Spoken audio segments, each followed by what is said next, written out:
Ang title po ng mensahe natin ngayon, The Crucified Life in Christ. Ang napakong buhay kay Kristo Jesus. Bakit ba sinasabi natin na tayong mga nakipag-isa sa ating Panginoong Jesus ay kasama na yung ating mga kasalanan na ipako sa krus? Di ba kayo nagtataka? Si Jesus lang naman yung naipako, and yet bakit kasama yung kasalanan ko? Yung kasalanan mo at kasalanan nating lahat. Ang tawag doon ay imputed. In English, imputed. Ibig sabihin, siya na yung nag-represent. Di ba? Ganun naman ang gawain ng representative, di ba? Kaya na may representative, may mga congressman tayo, congresswoman tayo, represent the whole na sasakupan nila na kung ano yung kanilang gagawin, na kung ano yung kanilang sasabihin, automatic yun na yung sinasabi at gustong gawin din naman ang kanilang nasasakupan. Kaya nga po tayo, Jesus Christ, hindi lamang tayo na-represent, but actually, He is the mediator. Siya ang naging daan, naging tulay natin sa Diyos. Bigyan ko lang ng konti background itong title natin, no? The Crucified Life in Christ, ang naipako o napakong buhay kay Kristo Jesus. Bakit? Kasi meron tayo. At tayo dapat, ganun po dapat ang yun po dapat yung napagdaanan natin. Bilang panamananang bantaya, we should have a crucified life. Naipako na. Ibig sabihin, ano nga ba yung mga naipako na yan? But first, let us tingnan muna natin yung ating text bago tayo magpatuloy. Ayan. Ang sabi ni Pablo sa aklat ng Galatia chapter 2, verse 20, basahin natin sa wikang Tagalog. Kaya hindi na ako nabubuhay ngayon, kundi si Kristo na ang nabubuhay sa akin. Si Kristo na daw ang nabubuhay sa Kanya. At ang buhay ko ngayon sa katawan ay pinabubuhay ko sa pamagitan ng pananampalataya sa anak ng Diyos na nagmahal sa akin at naghandog ng Kanya sarili para sa akin. So yun yung binabanggit. Ako'y namatay na sa kautusan, sa pamagitan rin ng kautusan. Ako ngayon nabubuhay para sa Diyos. Ako'y kasama ng Kristo na naimpako sa krus. I have been crucified with Christ and I no longer live, but Christ lives in me. Yan po yung binabanggit niya po sa Pablo. Ako'y kasama na ipako. Paano kasama siya na ipako? Buhay pa siya noon. Yun na po yung pinapaliwanag ko sa inyo kanina. Dahil tayo nakipag-isa kay Kristo Jesus, then, yung po kanyang pagkapako sa Diyos, kasama na po tayo doon. Yung mga kasalanan natin ay nagpako na din doon. Nabayad na yung ating mga kasalanan. Yun din po ang binabanggit sa Romans chapter 6, verse 26, if I'm not mistaken, 23, I should say. Ang kabayagan ng kasalanan ay kamatayan. Siya na yun. Na yung mga kasalanan nating lahat, tayong lahat, ay binayaran na hindi sa pamagitan ng ating kamatayan, kundi sa pamagitan ng kamatayan ng ating Panginoong Jesus. Yan po yung teksto. Ang Galatia ay aklat na punong-punong ng mga tinatawag natin na doktrina patungkol sa pananampalataya at kaligtasan. At itong konteksto ng ating mensahe ngayon ay yun yung pinag-uusapan nila. Kailangan pa ba natin sumunod sa kautusan ni Moses? Sabi nila ng mga panahon na yun. O sapat na yung pananampalataya kay Jesus. Kaya nga pati si Apostle Pablo, ito this verse is a part of Apostle Paul's letter to the church in Galatia. Na ang issue dito ay may patungkol sa pananampalataya, biyaya, ganon din naman yung pagpapawalan ng sala ng Panginoong Diyos. Yun yung issue dito, yung patungkol sa pananampalataya. Kanino ba dapat tayo maligtas sa biyaya, sa pagbibiyaya ng Panginoong Jesus? Justification, ibig sabihin, justified, pinaging matuwid tayo. Sino bang gumagawa? Kanino bang katuwiran dapat meron tayo? Tayo ba'y nagiging matuwid sa atin o sa pamagitan ng Panginoong Jesus? At ito na yung konteksto nito. Pagka binasa natin, bago pa man din yung verse 19 to 20, sa 11 chapter 14, ay may not necessarily pagtatalo, but then pinagsabihan ni Apostle Pablo. Sino? Si Peter. Paul rebukes Peter for withdrawing from eating with Gentile Christians. Bakit ba? Bakit? Nung time na nakita ni Apostle Paul si Peter ay nakikisalo sa mga mananampalatayang Hintil. Ibig sabihin, mga hindi Hudyo. Yung mga Gentiles, kapag binabanggit yung Gentiles, mga tao na hindi Hudyo. Sino ba yung Hudyo? Mga Israelita. They are the Jewish people. Sila yung Hudyo. Pero itong hindi sila Hudyo. So nakikisalo si Peter dito. At ang kultura kasi nila, ang tradisyon nila, bawal. Bawal makihalo ang mga Hudyo sa mga hindi. Bawal makisalo, bawal makipag-fellowship. Sapagkat ang mga Hintil ay tinuturing na madudumi o walang pananampalataya o mga walang kinikilalang Diyos. Ngunit sa panahon na ito, ang mga Hintil ay mga mananampalataya na. Hindi na sila tinuturing na madumi sapagkat sila mananampalataya kay Jesus. Kaya nga, dahil sa ganong kultura nga, nung nakita ni Apostle Pablo si Peter, umalis siya. Halimbawa, nakikisalo siya kumakain kasama yung mga Hintil. Tapos nung naman si Pablo, bigla siya umalis. Kasi nga may connotation na, yun ang tradisyon nila, na bawal silang makihalubilo sa mga Hintil sapagkat tinuturing na mga madumi. Ito pa, out of fear, baka kasi, ang inisip kasi ni Pedro nung time na yun, kung bakit siya umalis. Sa pagkikisalo with the Gentiles, ang iisip niya, baka tuligsain siya ng mga Hudyo. Bakit ikaw, Hudyo ka, nakikisalo ka sa mga Hintil? Usok-usok kasi yung mga ganon. So, yun yung naging kaisipan ni Peter. Kaya naman, si Pablo ay umiksa na siya. Hindi maganda, Pedro, yung ginawa mo. Sapagkat hindi na may tuturing na hindi malinis yung mga Hintil na yan sapagkat sila'y mananampalataya na. Bakit ka umalis sa kanila? Kung itinuturo natin na ang kabanalan at katwiran ay nanggagaling sa Panginoong Hesus, yung kasi yung punto ni Apostle Pablo itinuturo natin tayong mga apostol na ang kalinisan at katwiran ay nanggagaling sa Panginoong Hesus. Ang mga Hintil na yan, tumanggap na sa Panginoong Hesus. Ibig sabihin, malinis na mga yan. Bakit ka umaalis at ang tingin mo, ang iniisip niya ay pagkatuligsain siya na nakikisalo siya sa mga madudumi o makasalanan ng tao. Ibig sabihin, walang saysay ang kanila. Ang labas kasi no, walang kwenta yung pinapanalan nila. Di ba? Ituturo ko na ang kaligtasan lang sa Panginoong Hesus lang, na ang katuwiran ay sa Panginoong Hesus lang. Tapos ayaw kong makisalo sa mga Hintil. Dahil sa konteksto na sila ay madumi, na masama, na makasalanan. Jadi sabi niya po sa Pablo, that is hypocrisy yun ang tawag doon. Di ba? Hipokrito ka. Itinuturo mo na ang kalinisan kabanalan sa Panginoong Hesus. And yet, ikaw ayaw mo makisalo sa mga nilinis na ng Panginoong Hesus. Kaya nagkaroon ng ganong eksena ng time na ito, yung teksto na ito. At Paul argues, ito nga, justification, yung pagpapawala, sala o pagiging matuwid ng isang tao ay sa nanggaling. Ano sabi doon? Comes through faith in Christ. Yan yung pinupunto ni Apostle Pablo na pinapaunawan niya kay Peter. Alalahanin mo na ang kalinisan at katwiran ay galing lamang sa Panginoong Hesus. Hindi po galing ito sa ibang mga leader ng church na sinasabi nila pinatawad na iyong kasalanan. Nilinis na iyong kasalanan. O ano yung mga religious sector na gumagawa ng gano'n.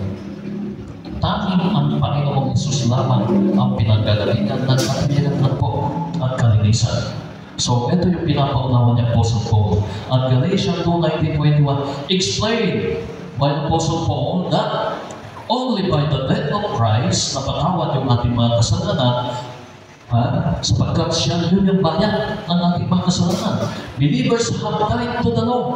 Wala na sila sa ilalim ng kautusan. Iba kasi yung kautusan na yan. Kautusan ni Moses yun. Na itinuturo doon na kailangan mo pang maghandog ng iba't ibang klaseng mga offering para mapatawad yung mga kasalanan mo o malinis ka sa iyong kasalanan. May kategorya pa ngayon eh. Kapag ka ikaw ay mahirap, pwede na sa iyong ipon. Pagka ikaw naman may kanya, may nalaga ng tupa, o yung tupa. Ayun, kapag ka naman, o yung pinakamalaki na inihahalog nila sa Diyos, yung bangkaf, baka ba yun? Ang tawag na? Oo. Yan yung mga inihahalog. Pinapatay yung kinukuha yung dugo, binimisik ng isang punong saserdote sa Ark of the Covenant para lang mapatawad yung kasalanan ng buong bayan ng Israel. Ganyan nung panahon na yun. Yun yung kautusan ni Moses. Ngayon, kailangan pa ba natin maghandog ng gano'n? Hindi na po. Inuulit ko, hindi na. Hindi na natin kailangan maghandog ng kung ano-ano upang mapatawad yung ating kasalanan. Hindi mo kailangan magpapako o advance na message na ito. Ano po? Sa darating na mahal na araw, ano po? Hindi na kailangan natin magpapako o anumang gawin natin sa ating katawan sapagkat tinapos na yun ng Panginoong Jesus. Sapagkat kung gagawin pa natin yun o uulitin pa natin ang mga ginawa ng Panginoong Jesus o kaya naman gagawin pa natin yung kautusan ni Moses na paghahandog upang malinis, mapatawad ang ating mga kasalanan, hindi parang sinasabi natin walang kwenta ang mga ginawa ng Panginoong Jesus. Ipinapaunawa ni Apostol Pablo that the death of Jesus is sufficient, enough, sapat, upang lahat tayo ay mapatawad at maging matuwid sa pamagitan ng ating pananampalataya sa Kanya. So ito dapat yung alalahanin natin. At may tayo na ito yung pinagdaanan natin bago tayo nanampalataya. Hindi natin pwede bigla na lang na nasa atin ang banal na Espiritu ng Panginoon. Ano nga ba? Yung iba pa na sinasabi, o yung main na sinasabi ng teksto natin na ito. Ayan, personal transformation that happens when a believer is united with Christ. Kaya na crucified life na bagong buhay kay Kristo Jesus. Yan. First, may pinapahayag na nating teksto is that we, believers of Jesus Christ, lahat po tayo na nananampalataya sa Panginoon, is that we have personal crucifixion with Jesus Christ. Personal po yun. Personal po. Inuulit ko po, personal po yung pagkapako natin. Bakit personal? Kasi personal din na relasyon natin sa Diyos. Yan na yung unawa ko din kapag outside the church na nananaral ako, na ang pananampalataya is a personal and individual. Hindi pwede yung sabit-sabit na sinasabi ko na hindi dahil sa mananampalataya ang mga magulang mo, automatic yung anak ay mananampalataya na. Hindi. A person must have personal relationship or connection with the Lord.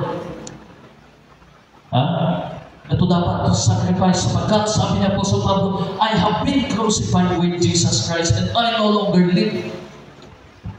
That a person na nakipagrelasyon sa Panginoong Jesus, he went through the process of what we call yung kasalanan niya kasama. Yan yung tinatanong sa akin. Kanino ba kasalanan ang mga napatawad? Yung mga mananampalataya lang ba o lahat ng tao? Nung namatay si Kristo, kaninong kasalanan yung napatawad o nabayaran?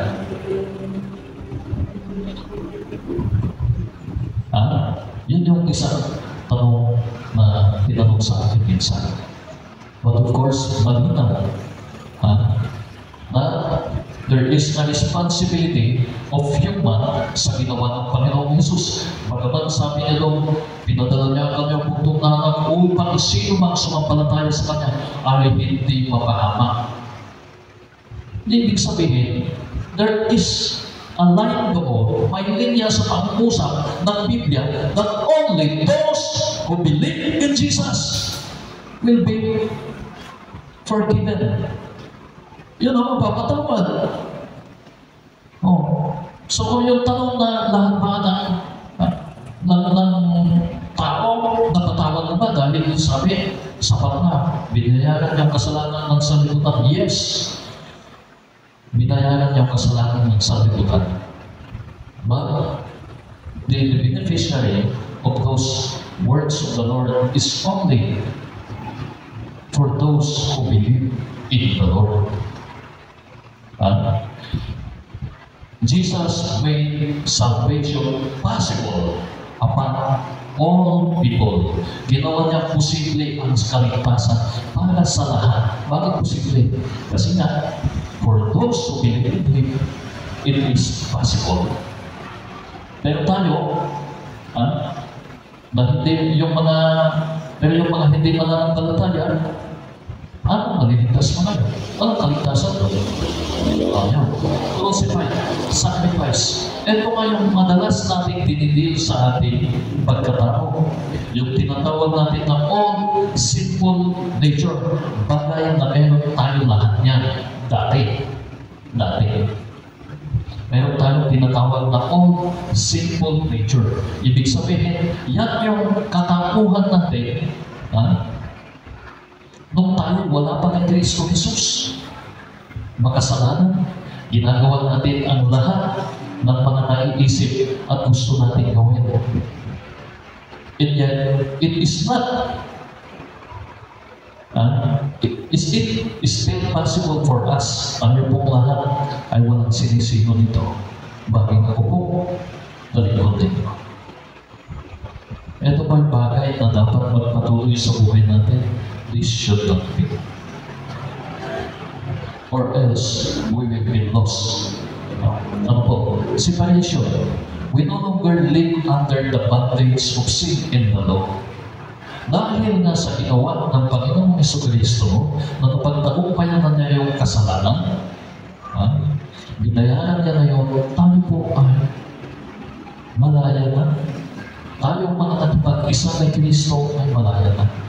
Ang konteksto ang nagsasalita dito, pagkatanda po natin ay isang apostol, mananampalataya kay Kristo Jesus. So katulad ni Apostol Pablo, we no longer live under the bondage of sin in the law. Ito po, kapag ganito po ang buhay natin, ito yan.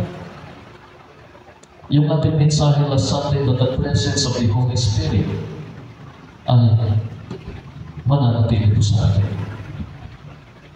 But I would like, at kaya nga, pinagin natin ito, personal crucifixion with Christ, imputed, in English imputed, yung kasalanan natin, inako ng ating Panginoong Jesus. Yan po yung magandang term pala doon. Inako ng Panginoong Jesus yung mga kasalanan natin, at siya na po yung nagbayad. Sapagkat, bakit kailangan niya makuhin? Unang-una, wala po tayong kakayanan. Ano po, nagliligtas yung ating sarili. Yun na yung explanation ko doon. Illustration ko, I should say. Pare-parehas tayo nalulunod sa kasalanan. At kung tayo nalulunod, ikaw ba kung nalulunod ka rin? Sasabihin mo ba sa kapwa mo nalulunod? Ililigtas kita. Ikaw din mismo ay nalulunod. Yun yung natulan. And any one of us, walang kakayanan na iligtas sa ating sarili. Kasi kung kaya lang natin, there is no sense na pupunta pa dito ang Panginoong Jesus. Bagay po na dapat nating alalahanin. Ano po, na wala pong matuwid na isa sa atin. Lahat tayo may kasalanan na gagawa. Bagay na dapat pagkakisipin natin na naman tayo dapat mapalapit sa ating Panginoong Jesus sapagkat we cannot defeat sin by our own ability or strength. We have to rely, patuloy tayo magtiwala sa ating Panginoong Jesus Kristo. Ano po? Crucified, sabi ng separation. Nung tayo po ay nasa Panginoong Jesus na, kaya we no longer live under the bondage. Sana yung kalayanan natin, gamitin natin. Ano po? Kaya nga, pati sa human rights, Natalagay ko kasi sa social science yung human rights that are freedom, na ang kalayaan na tinatamasa dapat natin ay hindi dapat magamit upang wasakin yung kalayaan ng ating kapwa sa pamagitan ng ano. Pag ginawa natin sila ng masama, itinatanggalan natin sila ng kalayaan mabuhay ng malaya, kalayaan nila sa security, social security, maagi kasi yun ang human rights na tinatawag natin. Na dapat ang isang tao ay malaya, makihalubilo, malaya, na walang inaalala na threat sa kanyang buhay. Pati human rights ng mundo sumasang-ayon sa nature ng o sa konsepto ng Biblia, na kung saan ang kalayaan na ito ay hindi dapat magamit sa paggawa ng masama. Ano po? Malaya ka na, ibig sabihin ba, pwede mo na saktan yung kapatao mo, pwede mo na pagbiglaan ng masasama yung kapatao mo, pwede mo na gawan na kung ano ang gusto mo gawin. We cannot do that to our neighbor. Surrender. The Christian life begins with dying to self and submitting to Christ. Bakit po actually, ito po, tell me, lahat po tayo dito ay may weakness. Ibig sabihin, bagay na itititin natin na matagal na, bagay na paulit-ulit mong nagagawang kasalanan, and we must have that. Paano na hindi natin matanggal-tanggal sa sarili natin? Do you have such thing? It might be a sin of commission or a sin of omission. O bakit nakagawian mo na wala kang pakialam? Kasalanan din yan. Wala kang pakialam na kahit may nakikita kang dapat mong gawin sapagkat ang nakakaalam ng tama at hindi ginagawa, sabi ni Santiago, if I'm not mistaken, that was James, ay nagkakasala. Kung ano man nakasalanan ninyo na ginagawa o hindi ginagawa, na alam ninyo tama na dapat gawin natin, and that is also part of our weakness. Ipinapakita lang na hindi tayo malakas sa ganang sa sarili natin. Sapagkat kung hindi na tayo nagkakasala, perfecto na tayo. Tama ba? Sino po dito ang hindi na nagkakasala? Magtas nga po ng kamay. But, huwag natin gamitin yung konsepto that we are under the grace of God upang magpatuloy din naman sa paggawa ng kasalanan. Dahil ba hindi lahat tayo dito ay perfecto, ibig sabihin, pwede na din pa tayo magkasala kahit anong gusto natin gawin, gagawin na natin. We should not do that. We should not do that. Kaya crucifixion, that is personal. Again, tayo namatay na, kasama na ipako yung dati nating pagkatao, dati nating buhay kay Kristo Jesus. Medyo doctrinal ito, technical ito. If you have questions about this topic, pagkatapos ng service natin, yung may asin sa akin kung kailan yung gustong tanungin, pwede yung tanungin. Anytime, tanungin yung sa akin. Pangalawa, ayan, yung sinasabi kasi dito, for if you live according to the flesh, you will die. Kung tayo daw po ay nagpapatuloy sa pakikisama sa ating katawang lupa, flesh po, ano po, itong katawang lupa natin. Kung ito po, pinagpapatuloy natin na pinagbibigyan kung anong gustong masama gawain ng katawang lupa na ito, patuloy mong binibigyan. Ano sabi niya? If you live according to the flesh, you will die. Pastor, buhay pa naman ako. Nagkasala ako kahapon. Buhay pa naman ako. The death that comes first is spiritual death. Pinag-usapan natin yung nagpapatuloy ako. Then, ibig sabihin, the presence of God na nagbibigay, the life-giving God. Ang presensya niya, yun muna mahiwalay sa atin. Kaya anong nangyayari sa mga taong tinatawag natin na serial, di ba may tinatawag tayong serial killer o serial na magnanakaw, o serial na, ano ba? Ibig sabihin yung mga paulit-ulit na. Bakit? Sapagkat kapag paulit-ulit na, yung presence, yung guilt, nawawala na kasi yun. Yung tinatawag natin halangan bituka, gano'n ba yun? Yun ang nawawala sa atin. Yung guilty feeling, hindi ka na nagigilty sa ginagawa mong kasalanan. Yung trabaho mo nung hindi ka nagkakilala sa Panginoon, hanggang yung ginagawa pa din natin. So, wala nang guilt, ay magtanong tayo. Yan na po yung madalas natin nare-remind dapat sa ating sarili. Bagay po na lahat po tayo dito ay dapat ginagawa. Is God still in me? Nasa atin pa ba ang Panginoong Jesus? Baga kasi yung presensya niya, hindi na tayo na kinokonsensya. Okay na lang gawin natin yung gusto natin gawin. Ano po? Yung pagdalo ng gawain sa Panginoon, is that also hard? Yan, nasa inyo na po. Kung yung ba ay spiritual na gawain of flesh, makalaman na gawain. So, sabi dito, if by the Spirit you put to death the misdeeds of the body, kung susundin natin ang kagustuhan ng Panginoong Jesucristo, ay atin naman pinapatay yung kasalanan sa ating katawan ng lupa, flesh. Ano po? Kasi flesh pa tayo eh. Alam niyo itong laman na ito, maraming gustong gawin. Contrary sa gusto ng Panginoon. Paano mo mapapatay yung gawain na basta tagal-tagal na pero hindi ko pa din matanggal-tanggal? Yung kasalanan na nagagawa ko, yung bisyo na nagagawa ko, at mga ginagawa natin sa buhay. The question is, are we doing the will of the Lord? Huwag po natin tingnan yung kapwa natin. Ano po? Tingnan po natin ang kanya-kanya nating sarili. Because this is the Word of God. We are all what dito, tinatamaan tayo. Ano yung mga ginagawa natin na until now ay hindi natin matanggal-tanggal? Ang sabi ng Biblia, the only antidote, alam niyo kapag may virus, di ba may antivirus na tinatawag? Kapag may mga mikrobyo, may pamatay dito man.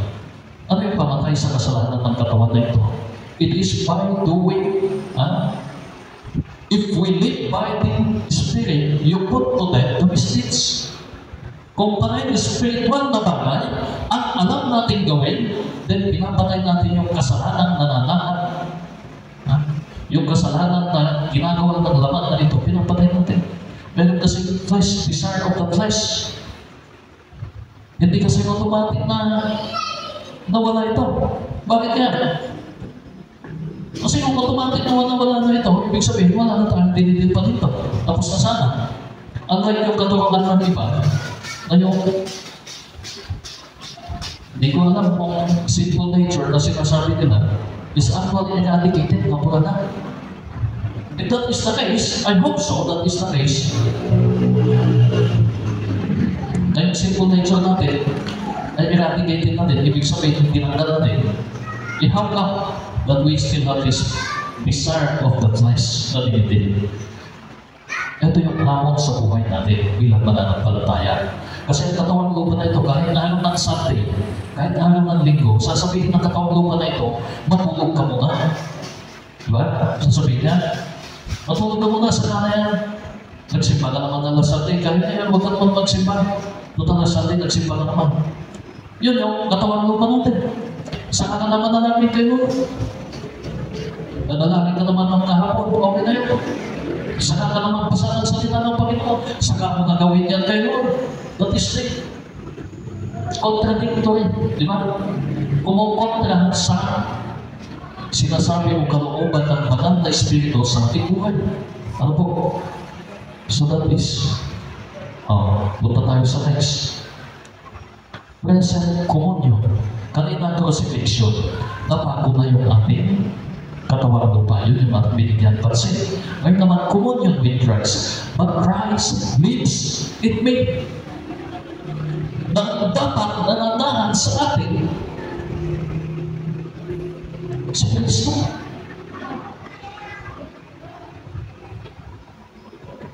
Please live with me. And let us ask ourselves, at sama-sama po natin sa aking claim na nananahan sa ating buhay ay si Kristo. Alam niyo po kapag ka si Kristo at talaga nasa atin, walang bagay na mahirap gawin sa Diyos. Tatandaan po natin yan.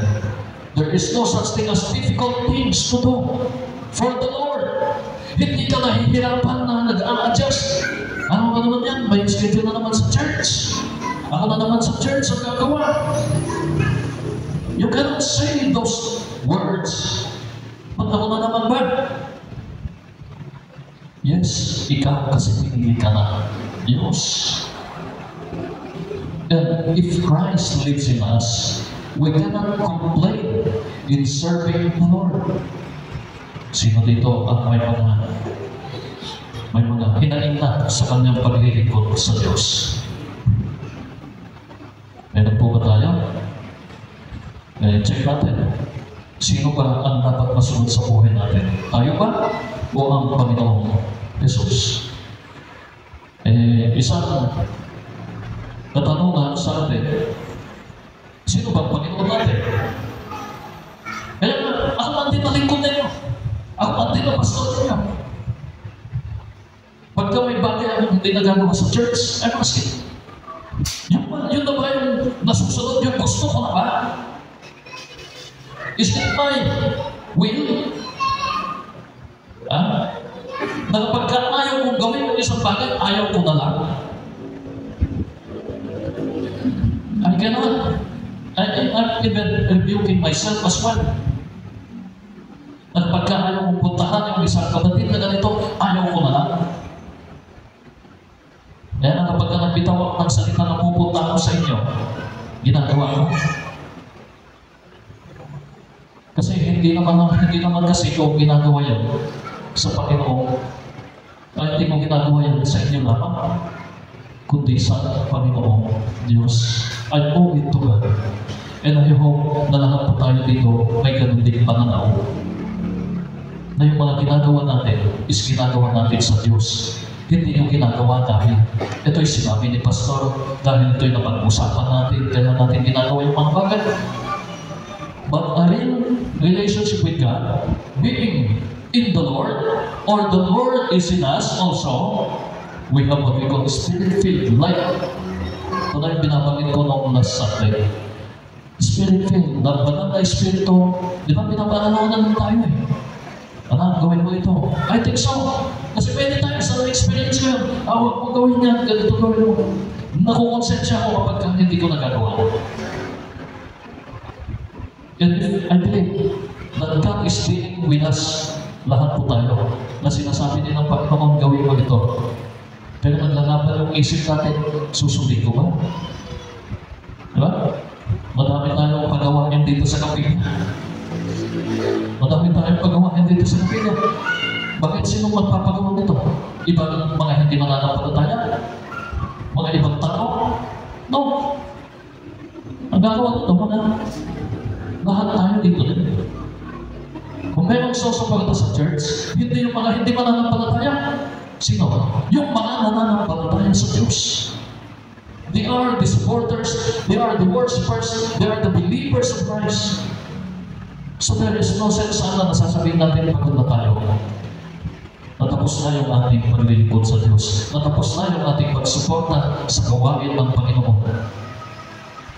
There is no such thing as resignation in the Lord. May resignation ba na pagkain na natin ay mag-resign na ako sa relasyon ko sa Panginoon.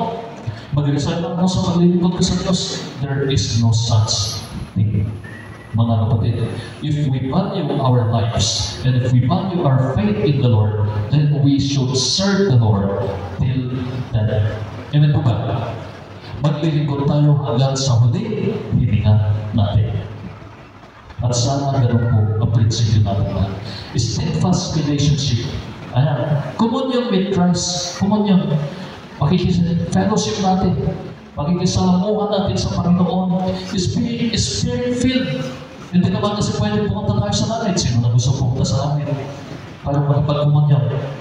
Ang binabanggit dito that we must possess the Spirit of God must be in us. Yan yung komunyon. Kaya kung pag naisip natin na kapag nagbibiyahe tayo, mag-isa tayo, no, we are with the Lord. Just say, Lord, be with me. Kapag ba kayo may pinupuntahan, nagmamaneho kayo, o ano, nag-pray po ba kayo? Mag-ingat po tayo, dami na aksidente sa daan. Ano po? Sana ay sa pag-inawan natin yan, Lord, be with me. Ingatan po ako. Ano lang naman yung salita na yun kapag nagbibiyahe tayo? Ha? Spirit-filled life is steadfast. Ang steadfast na salita ay stable. Ano po? Hindi natitina na relasyon sa Panginoong Jesus. At spiritual transformation. Ang pagrelasyon sa Panginoon, hindi pwedeng sinasabi natin that we have this relationship with the Lord. Tapos, walang nababago sa ating buhay. Sana po ay pagsikapan natin i-improve yung ating paglilingkod, kahit yung attendance man natin every Sunday, napakahalaga na po yun. Ano po, alam nyo, ay yun na lang kasi, lahat na ng panahon, nasa mundo na natin. Tapos yung Sunday, please, kahit na yan ay biblical concept, ipapakiusap ko sa inyo. Naibigay natin sa Panginoon ang panahon para sa Panginoon sana. Kasi dyan na lang yung time natin na makapakinig ng salita ng Panginoon, na mga samba, na maitaas ang pangalan ng Panginoon, and yet wala pa tayo. Then how come that we have this communion? Can we claim? Pwede ko bang i-claim, Lord, naniniwala akong kasama kita. Pero yung kapitbahay natin, yung church, malapit yung church, by church tayo, hindi natin mapuntahan. How can we say that we have this strong relationship with the Lord? Strong relationship, steadfast relationship. Lahat po tayo, wala po akong pinipinpoint na tao dito. All of us should maintain such communion with the Lord. Whether it is physical or spiritual. Hindi pwedeng spiritual. Connected naman ako kay Lord. Kilala ko ng Panginoon. Nagpupray naman ako. Mananalangin naman ako kahit din ako magsimba. Probe. Ang ginagawa mo yung kalooban ng Panginoon by doing first the basic. Ano po basic? Lahat po tayo sa pagsikapan natin na tayo po ay nakakatulog. Nakalungkot kasi we have this midweek service. Kaya na magbilang kung ilang beses na yung tumalong. So, ito yung communion with Christ. Na sana pagdating sa gawain ng Panginoon, ano ba yung nakikita natin dahilan? I don't know. Baka kasi may mga ibang tayong dahilan kaya hindi tayo nagpupunta ng church. Baka, I hope na hindi dahil may galit tayo sa ating kapwa, na kung kaya may problema tayo sa relasyon natin sa ating kapwa. But, kung meron man, please, sabihin niyo sa akin, at isisettle natin. But, as for kung wala naman, I hope na pagsikapin natin, humiling tayo ng kalakasan na gagaling sa Panginoong Diyos. Of powerful confidence. Ano po? A crucified life in Jesus. Alam niyo ba pagka nakikristo tayo? Confident tayo. The life I now live in the body, I live by faith in the Son of God, who loved me and gave Himself for me. Faith-driven living. Sino dito ang confident na kapag sinabi niya, Panginoon, ikaw ang bahala, hindi na nag-aalala sa akin. Di ba? Usually may ganun tayong mga kapatid, o baka may kakilala kayo. Nasasabihin niya, pinagkatiwala ko na sa Diyos. Pinagkatiwala niya sa Diyos, bakit nadidepress pa siya kahit-isip? Na-stress kahit-isip, o may kilala pa kayong gano'n. Na sinasabi niya na pinagkatiwala niya na sa Panginoon, and yet, hindi siya makatulog na may isip pa din. Where is the faith or trust in Jesus? So we have that confidence with trust in Christ's word rather than our own foundation of love. Ang sabi doon, commanded His love toward us, and that while we were yet sinners, Christ died for us. Confident naman tayo na tayo po ay nakakikristo na. Na kahit paano tayo makasalanan pa, sabi niya no, namatay na si Kristo para sa atin. Ganyan tayo kamahal ng Diyos. Hindi pa na tayo pinapanganak, namatay na long ago. Di ba? 2,000 years ago. E paano basta yung mga nabubuhay naman? Well, forward po sila. Yung effect ng kaligtasan para sa kanila ay they're looking forward, tayo naman, we're looking backward. At then still, Panginoong Jesus pa rin ang nagligtas sa lahat ng mga nananampalataya. Ano po? So, foundation of love. Focus. Ito po. Ito ang magandang focus natin. Finish work, not our own efforts. Kasi, kung magtsatsaga tayo, nasisikapin natin, saganan sa sarili lang natin, mahirap po sa atin sumunod sa Panginoon. Natapalig ko na po kayo. Mahirap sumunod sa Panginoon. Kung akala mo ay sa sarili mo, kaya mo. Ano dapat ginagawa natin? Humingi tayo ng lakas na galing kay Lord. Lord, tulungan mo ako na magawa mo itong bagay na ito sa iyo. Lord, tulungan mo ako na sa susunod, mas mahusay na ako sa paglilingkod ko sa iyo. Lord, tulungan mo ako. Bakit hindi natin hilingin, mga kapatid, ang tulong ng Diyos sa lahat ng bagay sa ating buhay? We have multiple problems. May mga pinagdadaanan tayo, may mga problema tayo sa ating spiritual life. Why not ask God for a help? Kasi kung tatrabahunin natin yan, mapapagod tayo, magsasawa tayo, at hindi lang yun, magiging burden sa atin yan sa atin na pribilehyo. It should be a privilege na maglingkod sa Diyos. Hindi dapat nagiging pabigat ito. Kasi kung susumahin natin yung mga kagandahang loob ng Diyos sa atin, can you count it? Sige na, bilangin na natin kung gano'ng kadami ang pagpapala in comparison sa ating nagawa sa Panginoon. That is why we must always be reminded that our life, this life, ano yung gusto mong puntuhin dito? This life is all about living for Jesus. The crucified life in Christ, meaning to say that this life is all about living for Jesus. At kapag mamuhay tayo kay Kristo, ano pa nga ba? Let's expect that Jesus is with us. Crucified life. Practical Bible tips. Bakit practical? Ito yung mga bagay na kaya naman natin gawin, mga kapatid. Confess our sins. Magpahal ng kasalanan. O humingi ng tawad sa Panginoon. Magtiwala kay Kristo Jesus. Kaya naman natin gawin yan, di ba? Alin dito yung mag-exert tayo ng mapapagod tayo? Meron po bang nakakapagod dito na gawin? Be cleansed, of course, by trusting the Lord. Be cleansed by His blood, asking for forgiveness. Should I walk in the Spirit? Ito siguro yung nakakapagod. Yung sumusunod ka natin sa kalooban ng Panginoon. Napapagod po ba kayo doon? Renew our minds. Yung kaisipan dapat natin, hindi na pala negative. Sino dito ang palaging nakikita yung negatibo? Wala nang ibang nakita mo na yung mga problema. Meron po ba sa atin? Na lahat na lang ang bagay ang nakikita na pinupunahin. Ba't ganito ka? Kapag negatibo yung panahin nakikita natin, malamang yung state ng ating kaisipan, negative. Tama ba, Pastor Chris? Kasi kung ano yung input, yun yung lumalabas, di ba? Alam naman na positive yung kaisipan mo, tapos yung lalabas sa bibig mo, opposite, negative.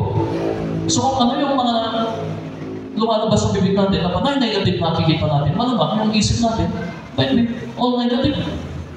Can we change it? Can we make it turn it into positive? Can we tingin na kaya natin, tutulungan tayo ng Panginoon? Diba? I can overcome this sin because God will help me. Stay connected. Kaya nga, stay connected. Naalala niyo yung sermon ko in the past many years ago, nung bago-bago pa yata, igniting your passion, sabi ko doon. Paano mo aalapin yung iyong passion sa paglilingkod sa Panginoon. Sometimes, ito po, hindi lang sometimes, stay connected with fellow believers. Oh. Subukan mong hindi magsimba ng isang buwan. Di ba awkward na kapag magsisimba ka ulit? Walang init sa pananampalataya. Isang taon na hindi ka magsimba. Tapos papasok ka bigla. May something. Mapipil natin yun. So much for that. I hope that our life will be dedicated to the Lord Jesus. As we've been crucified with the Lord, sana ang buhay na ito, yaman ito ay tinubos ng Panginoong Jesucristo, pinatawad ng Panginoon, nilinis ng Panginoon, pinaging matuwid ng Panginoon, justified, made it righteous, forgiven. Let us live for the Lord Jesus. Yan yung mga practical tips na pinagig ko na gawin po sana natin yan. Okay? We have been crucified, we have this communion, a relationship with the Lord, and we have this confidence sa Kanya. At kapag ka, alam mo, connected ka kay Lord, ano pa na ba? We all have the privilege, sabi na Lord, if you abide in me, and my words abide in you, ask whatever you wish. Of course, let us not just follow the Lord because of mga blessings lang, but because that is our identity and our real life in Him. Na talagang dapat sa Panginoon tayo, lahat ng ginagawa natin. Let us examine our words, yung lumalabas sa bibig natin. Are those in accordance with the will of the Lord? Yung iniisip natin at yung ginagawa natin. By that, may the Lord bless us all. Magandang umaga sa ating lahat.